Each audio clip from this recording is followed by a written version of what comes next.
Selamat datang kembali. Hari ini kita akan membahas sebuah topik yang Anda ajukan. Dan jujur saja, ini topik yang terasa relevan banget. Gerakan modern yang disebut slow living atau hidup lambat. Mhm. Sumber kita, sebuah artikel opini yang tajam dari Singgih Aji Purnomo, seorang dosen di Sekolah Tinggi Agama Islam Al-Amanah Al-Gontori. Misi kita hari ini adalah mengupas sebuah paradoks yang menurut saya menarik sekali. Apa itu? Gimana sebuah filosofi yang kedengarannya sangat kekinian, sangat Instagramable, ternyata punya akar yang dalam dan kuat dalam prinsip-prinsip pendidikan Islam. Kita coba bongkar koneksinya dan cari tahu relevansinya buat kita semua. Nah, yang langsung menarik perhatian saya dari artikel ini adalah cara penulis membingkainya. Ini bukan sekedar, lihat tren baru ini cocok loh dengan ajaran lama. Bukan gitu. Bukan sekedar cocok logi ya. Betul. Ini lebih dalam. Artikel ini seolah-olah bilang bahwa di tengah hiruk-pikuk modernitas, kita sebenarnya sedang merindukan sesuatu yang sudah kita miliki, tapi mungkin terlupakan. Oke. Jadi, ini bukan tentang menolak kemajuan, tapi lebih kayak bertanya, kemajuan ini sebenarnya bawa kita kemana sih?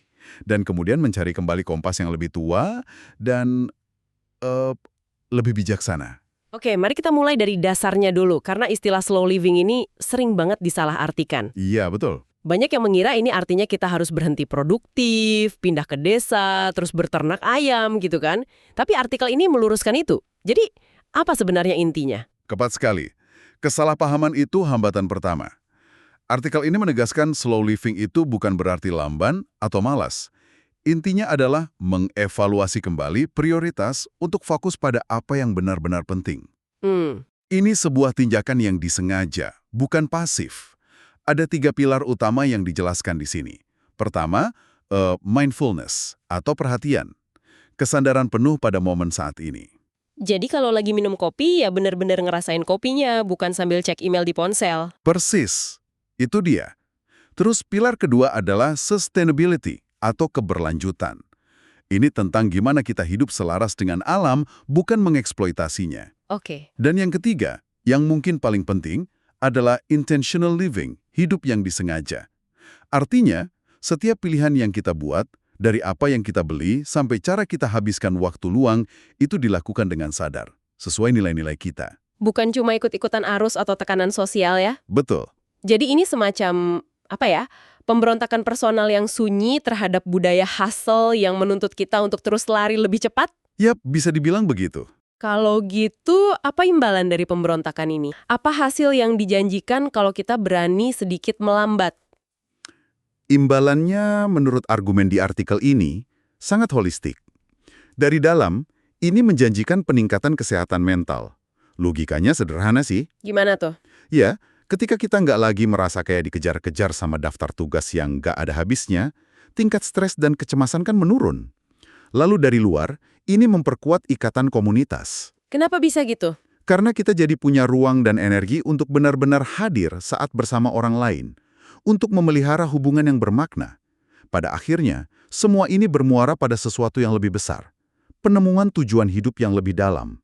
Sesuatu yang nggak bisa diukur dengan saldo bank atau jabatan ya? Tepat. Nah, disinilah pembahasannya jadi menarik banget. Kita punya konsep modern yang kayaknya datang dari blok wellness di California, terus kita punya pendidikan Islam dengan tradisi ribuan tahun. Kelihatannya kan kayak minyak dan air. Gimana artikel ini menjembatani keduanya? Justru disitulah letak kejeniusan argumennya. Penulis menunjukkan bahwa jembatan itu udah ada. Kita cuma perlu melihatnya. Konsep sentral dalam pendidikan Islam itu adalah tarbiyah. Tarbiyah. Ya, ini sering diterjemahkan sebagai pendidikan, tapi maknanya jauh lebih luas. Tarbiyah adalah proses pengembangan manusia secara holistik, memelihara pikiran, tubuh, dan jiwa secara harmonis dan seimbang. Jadi bukan cuma transfer ilmu ya? Bukan, ini tentang membentuk karakter. Oke. Jadi tarbiyah itu semacam cetak biru original untuk pengembangan diri holistik jauh sebelum istilah itu jadi populer. Bisa dibilang gitu. Dan di dalam cetak biru ini, nilai-nilai yang sangat selaras dengan slow living itu udah tertanam kuat. Al-Quran dan Sunnah kan penuh dengan anjuran untuk moderasi, adil, untuk bersyukur, syukur, dan untuk refleksi mendalam, tafakur. Semuanya antitesis dari budaya serba cepat dan instan. Betul sekali. Dan ada satu ide fundamental yang kayak ini jadi perekat semua ini kan? Gagasan yang mengubah cara kita memandang aktivitas sehari-hari. Betul. Dan ini mungkin koneksi yang paling kuat, yaitu gagasan bahwa seluruh hidup kita, setiap detiknya, adalah sebuah perjalanan ibadah atau ibadah. Wow, itu pergeseran paradigma yang luar biasa. Iya kan? Artinya makan, tidur, bekerja, bahkan istirahat pun bisa jadi tindakan yang bernilai spiritual kalau dilakukan dengan niat yang benar atau niyah. Bisa jadi momen zikir, bekerja dengan jujur, bukan lagi sekedar cari uang, tapi bentuk pengabdian.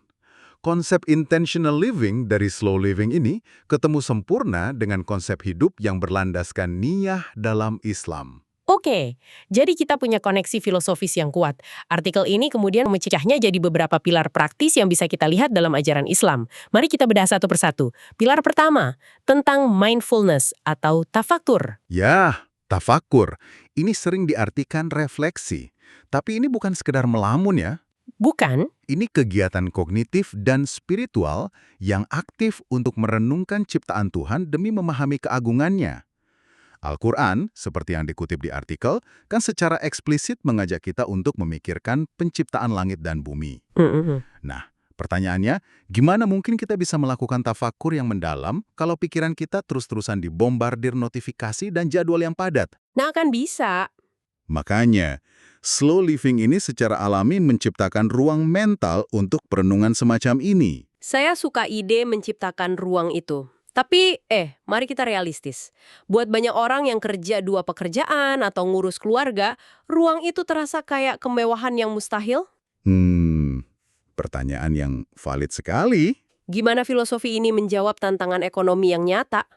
Artikel ini nggak menyarankan solusi naif bahwa semua orang bisa berhenti dari kesibukannya. Tapi ia menyiratkan bahwa slow living bisa dimulai dari skala mikro. Maksudnya? Mungkin ini bukan tentang ambil cuti setahun, tapi tentang ambil 10 menit di antara kesibukan untuk benar-benar hening, tanpa gawai, hanya untuk bernafas dan mengamati sekitar. Oh, jadi soal kualitas, bukan kuantitas waktu. Tepat. Dan ini membawa kita ke pilar kedua, moderasi dan keseimbangan, atau adl dan wasatiyah. Moderasi. Di budaya kita yang mengagungkan hustle culture, kata moderasi itu seringkali terdengar seperti biasa-biasa saja atau kurang ambisius. Justru sebaliknya. Dalam Islam, wasatiyah atau moderasi itu adalah sebuah kekuatan, bukan kelemahan. Oh ya? Iya. Ini jalan tengah yang bijaksana, yang memperingatkan kita dari segala bentuk ekstremisme. Terlalu banyak bekerja sampai abai keluarga dan kesehatan itu ekstrim, terlalu malas sampai jadi beban juga ekstrim. Paham. Nah, slow living ini sebenarnya perwujudan dari wasatiyah ini. Ia mengajak kita untuk mencari keseimbangan yang sehat antara bekerja, ibadah, istirahat, dan sosialisasi. Nggak ada satu aspek pun yang boleh jadi tiran atas aspek lainnya. Keseimbangan ini kayaknya berhubungan erat ya dengan pilar ketiga, yaitu rasa syukur atau syukur. Sulit merasa seimbang kalau kita terus merasa kurang. Tepat sekali. Kedua hal ini saling menguatkan. Mustahil kita bisa merasakan syukur yang tulus kalau kita selalu terburu-buru ngejar hal berikutnya, selalu bandingin diri dengan pencapaian orang lain di medsos. Benar juga. Gaya hidup yang lebih lambat dan disengaja ini memungkinkan kita untuk berhenti, lihat sekeliling, dan benar-benar menghargai berkah yang sudah ada di depan kita. Artikel ini mengutip surah Ibrahim ayat 7, yang intinya kan janji Tuhan. Jika kamu bersyukur, akan kutambah nikmatku.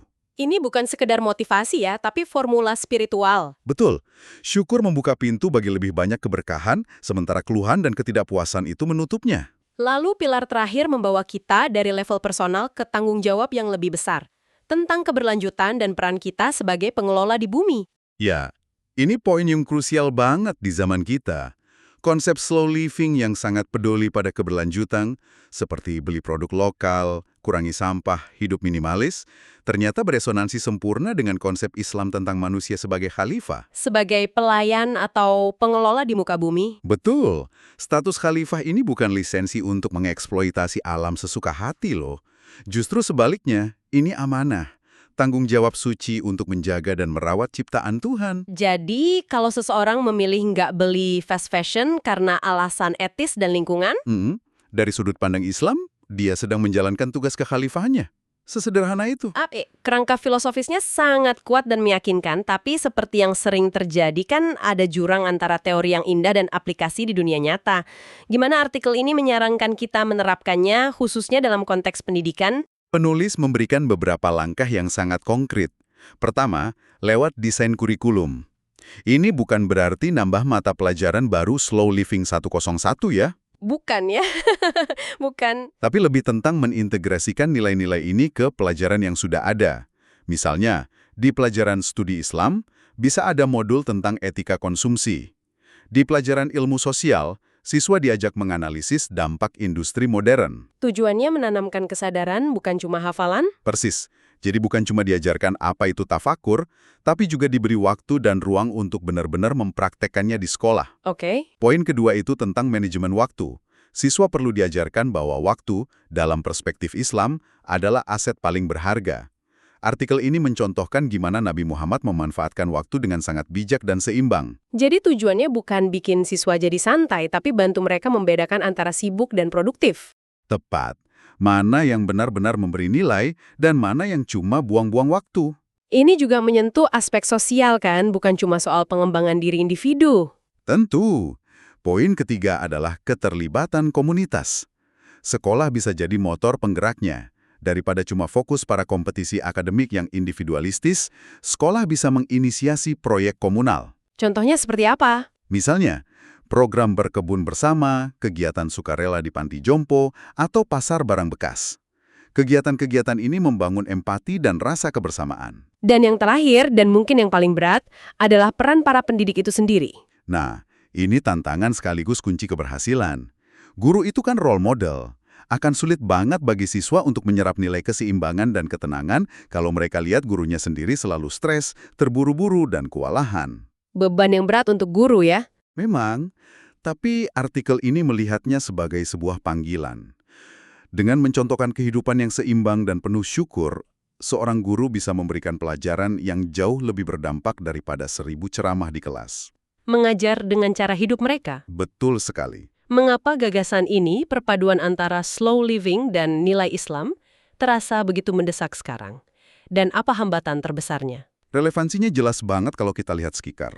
Angka kecemasan dan depresi di kalangan anak muda terus naik, krisis iklim itu ancaman nyata, dan kita makin terisolasi secara sosial meskipun terhubung secara digital.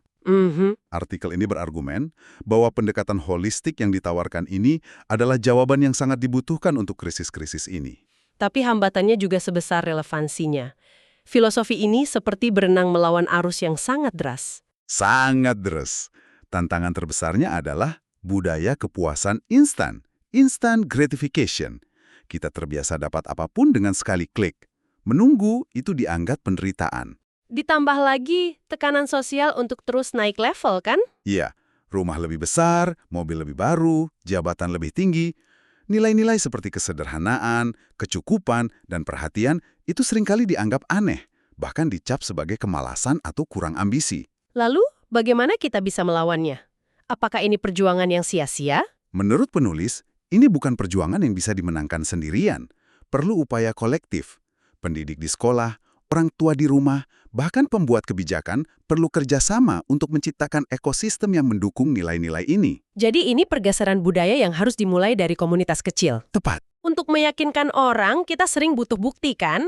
Apakah ada data atau contoh nyata yang mendukung manfaat gaya hidup ini, selain dari argumen filosofis? Ada, dan artikel ini menyajikannya dengan baik. Pertama, dari sisi ilmiah. Penulis merujuk pada sebuah studi di jurnal Frontiers in Psychology tahun 2023. Oke. Studi ini menemukan korelasi yang kuat. Mereka yang konsisten mempraktikkan mindfulness dan hidup yang disengaja menunjukkan penurunan kadar hormon stres yang signifikan. Dan mereka melaporkan tingkat kepuasan hidup yang jauh lebih tinggi. Jadi ada bukti terukurnya. Ada. Dan yang kedua, yang mungkin lebih dekat dengan kita, adalah bukti dari konteks lokal Indonesia sendiri. Oh ya? Betul, dan ini bagian favorit saya. Artikel ini mengingatkan kita bahwa slow living itu bukan barang impor. Nilai-nilainya udah tertanam dalam DNA budaya kita, meskipun mungkin mulai terkikis. Contohnya? Coba pikirkan tradisi seperti gotong royong. Itu bukan sekedar kerja bakti, kan? Di dalamnya ada ritme, ada interaksi sosial, ada makan bersama. Itu antitesis dari efisiensi individualistis Bener juga. atau tradisi doa bersama dan tahlilan. Itu kan memaksa kita berhenti dari kesibukan, duduk bareng, dan merenung. Ini kearifan lokal yang merupakan perwujudan nyata dari slow living yang bisa kita pelajari lagi. Jadi, setelah mengupas semua ini, apa kesimpulan besar yang bisa kita tarik? Apa intisari yang paling penting untuk Anda bawa pulang dari sini? Kesimpulannya sebenarnya sangat memberdayakan ya, bahwa slow living itu bukan konsep asing yang harus kita adopsi, melainkan sebuah kearifan abadi yang perlu kita gali kembali dari tradisi kita sendiri. Baik tradisi agama maupun budaya. Betul. Ini bukan tentang menolak modernitas, tapi tentang menavigasinya dengan kompas batin yang kuat. Pada akhirnya, ini adalah peta jalan menuju kesejahteraan holistik. Sebuah kehidupan di mana kesuksesan duniawi tidak membuat kita kehilangan kedamaian spiritual. Jadi, mungkin ide yang paling radikal dari artikel ini bukanlah bahwa Islam mendukung slow living. Ide radikalnya adalah bahwa definisi modern kita tentang produktivitas dan sukses mungkin secara fundamental nggak sejalan dengan kehidupan yang bermakna secara spiritual. Kita diajak untuk bertanya kembali, kita ini sibuk atau kita ini bertujuan? Tepat. Ini adalah pergeseran dari sekedar mengejar kuantitas. Lebih banyak pencapaian, lebih banyak barang, menuju kualitas pengalaman hidup. Sebuah pengingat bahwa tujuan hidup itu bukan garis finish di ujung sana, tapi kualitas dari setiap langkah dalam perjalanan itu sendiri. Sebagai penutup, kami ingin meninggalkan Anda dengan satu pertanyaan untuk direnungkan. Mengingat tekanan untuk berprestasi, seringkali sudah mendarah daging sejak kita kecil, coba pikirkan. Apa satu hal kecil dalam rutinitas harian Anda yang biasanya Anda lakukan dengan terburu-buru, yang bisa Anda coba lakukan dengan sengaja lebih lambat besok? Mungkin itu cara Anda minum teh di pagi hari atau perjalanan pulang kerja. Hanya satu hal, dan lihat apa yang Anda temukan dalam momen yang Anda ciptakan itu.